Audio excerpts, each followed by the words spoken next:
first of all, I just want to say congratulations. I mean, you must be walking on air. Your first novel, it is a phenomenon. I mean, that's an overused word, but I think in this case, not at all.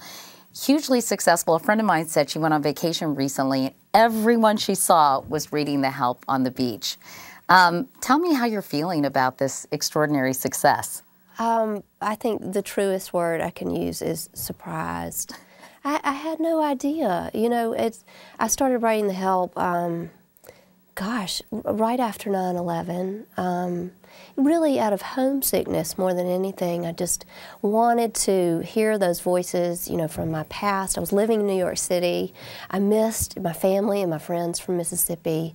And so I started writing in the voice of Dimitri, which was the African-American woman who had worked for our family, gosh, for 50 years. She started working for my great-great-great-aunt Carrie as a second cook. And it was just such an incredible relationship because she went from Aunt Carrie then to my grandmother and then consequently, you know, raising my father, my uncle, and then all the grandkids. So she was such an important figure in our family.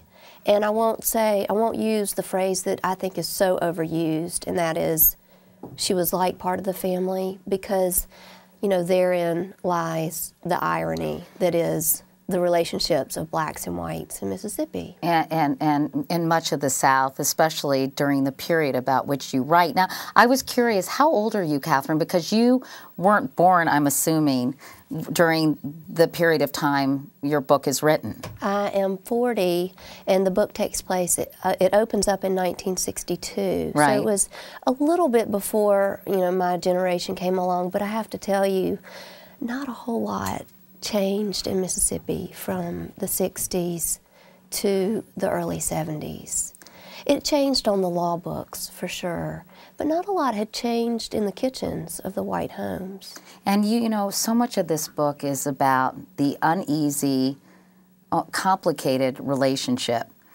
I think really it's between any sort of person who has someone who is subservient to them working in their homes. It's a strange intimacy, yet this very clear power structure. Well, then you add on to that, you know, the difficult and sort of unspoken rules of the South between blacks and whites, and then you throw it in the middle of, you know, the hotbed of the civil rights era, and it was a very complex time. And you know, I was taught not to talk about it.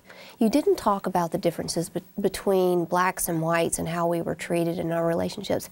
You just left that alone. That was for the politicians. It was something that nice young ladies didn't discuss. Did you ever question it? I mean, obviously, one of your main protagonists, Skeeter, is a very sort of self-actualized, socially conscious young woman who really evolves, I think, in her views of this relationship and of the times. And when you were younger, did you ever say to your parents, you know, what's going on here, or was it just so much a part of the fabric of your life? You did just accept it.